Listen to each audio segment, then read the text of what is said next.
دور جدید میں جادو اور گھروں کی بربادی کے نت نئے طریقے ایجاد کیے جا رہے ہیں۔ کچھ شواہد سے اندازہ ہوتا ہے کہ اس وقت دنیا کی سائنس ایک گڑیا سے بہت زیادہ پریشان ہے۔ اس گڑیا کا نام لابوبو ڈال ہے۔ چھوٹی چھوٹی گڑیا، بڑی بڑی آنکھیں، 9 دانت، دنیا کے مشہور کارٹونز جنہیں مستقبل کی پیش گوئیوں کے لیے جانا جاتا ہے، ان میں بھی اس گڑیا کے بارے میں بات کی گئی۔ ایک خاتون تھی، ان کے گھر میں ایک خاص سمت جہاں سے پتھر برسنے لگے، یہ اصل حقیقت ہے۔ اگر ہم بچاؤ نہ کریں تو ہم خود بھی نہیں بچ سکیں گے۔ بسم اللہ الرحمن الرحیم۔ السلام علیکم ورحمۃ اللہ وبرکاتہ۔ آج کے دور میں جادو کے نت نئے طریقے سامنے آ رہے ہیں۔ میرے پاس اس کے شواہد موجود ہیں۔ بڑے بڑے کاروباری افراد، اداکار اور گلوکار اپنی پروڈکٹ مارکیٹ میں لانے سے پہلے جادوگروں سے رابطہ کرتے ہیں اور ان کے بتائے ہوئے طریقے استعمال کرتے ہیں۔ لوگ وہ چیزیں خرید لیتے ہیں جو وہ خریدنا نہیں چاہتے۔ اداکار کی ویڈیو نہیں دیکھنا چاہتے، پھر بھی دیکھتے ہیں۔ گلوکار کا گانا نہیں سننا چاہتے، پھر بھی سنتے ہیں۔ لوگ کہتے ہیں ہم بے بس ہیں۔ وہ چیز خود ہمیں مجبور کرتی ہے کہ اسے سنو۔ یہ زہر ہماری نسلوں میں پھیل رہا ہے۔ ہمیں سوچنا ہوگا کہ اس سے کیسے بچا جائے۔ یہ شیطان اور شیطانی نظام کیسے شروع ہوتا ہے۔ سائنس اس وقت ایک گڑیا سے بہت پریشان ہے۔ اس کا نام لابوبو ڈال ہے۔ دنیا بھر میں اس گڑیا کی مانگ ہے، خاص طور پر یورپ میں۔ وہاں لاکھوں کی تعداد میں یہ گڑیا فروخت ہوئی۔ اچانک اس گڑیا کے متعلق کہانیاں سامنے آنا شروع ہو گئیں۔ لوگوں نے کہا کہ جب وہ گڑیا گھر لاتے ہیں تو ان کے ساتھ عجیب و غریب واقعات ہونے لگتے ہیں۔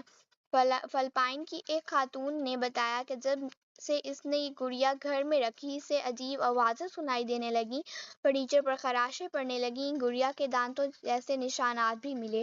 دنیا کے مشہور کارٹون سمپسن نے بھی اس گڑیا کے بارے میں پیش گوئی کی ہے۔ ایک لڑکی نے بتایا کہ وہ رات کو جب سوتی تھی تو گلے پر خراش آ جاتی، حالانکہ وہ اکیلی ہوتی تھی۔ جب لوگوں نے دعویٰ کیا کہ گڑیا کی آنکھوں کا رنگ تبدیل ہوا، کچھ نے کہا کہ آنکھیں حرکت کرتی ہیں، لوگوں کا ماننا ہے کہ یہ کوئی معصوم کھلونا نہیں بلکہ ایک شیطانی نظام ہے جو خوبصورتی اور معصومیت کی آڑ میں ہمارے گھروں میں داخل ہو رہا ہے۔ ایک برطانوی مشہور شخصیت نے یہ گڑیا ہاتھ سے جھٹک دی اور کہا کہ میں اسے نہیں رکھ سکتی۔ اس ویڈیو نے سوشل میڈیا پر دھوم مچا دی۔ اگر اتنی لبرل شخصیت بھی اس گڑیا سے خوفزدہ ہو سکتی ہے تو ہم کیوں نہ سنجیدہ ہوں۔ ایک شخص نے بتایا کہ جیسے ہی اس نے یہ گڑیا ایک مشہور اسٹور سے خریدی، اسے محسوس ہوا کہ کمرے میں کوئی اور بھی موجود ہے۔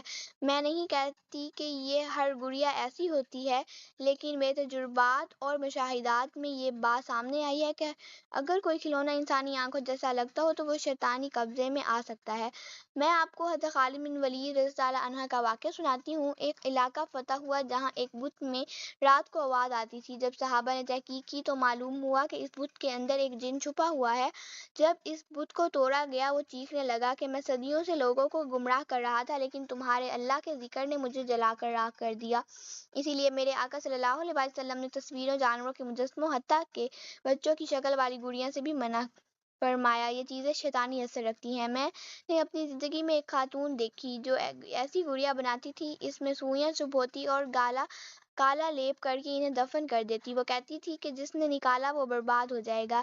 اس سے گھر اجڑتے، طلاقیں ہوتی، بیماریاں پھیلتی تھیں۔ شیخ کی خدمت میں ایک شخص آیا جس کے گھر میں پتھر برس رہے تھے۔ شیخ نے پوچھا کیا تیرے گھر میں بے نمازی ہے؟ کیا کوئی تصویر یا کوئی عورت ننگے سر پھرتی ہے؟ کیا تیرے گھر میں کتا ہے؟ اس شخص نے انکار کیا تو فرمایا جہاں سے پتھر آتے ہیں اس جگہ کا رخ کر کے 3 بار کچھ کہہ، اور واقعی پتھر برسنا بند ہو گئے۔ میں آپ سے گزارش کرتی ہوں کہ خوشبو لگائیں، قرآن کی تلاوت کریں، گھر میں اذان دیں، خصوصاً دن میں 7 بار اذان دیں۔ یہ عمل کریں تاکہ شیطانی اثرات سے نجات حاصل ہو۔ اگر آپ کے گھر میں گڑیا ہے تو فوراً نکال دیں۔ یاد رکھیں یہ بظاہر معصوم کھلونے ہوتے ہیں لیکن ان کا زندگی پر گہرا اثر ہوتا ہے۔ اگر میں ایک مردہ شیر کا سر یہاں رکھ دوں تو پھر بھی خوف پیدا ہوگا، چاہے وہ بے جان ہو یا پھر اثر رکھتا ہے۔ لہٰذا اپنی نسلوں کو ان چیزوں سے بچائیں۔ اگر نہ بچایا تو ہم خود محفوظ نہیں رہ سکیں گے۔ اللہ آپ کی نسلوں کی اور پورے عالم اسلام کی حفاظت فرمائے، آمین۔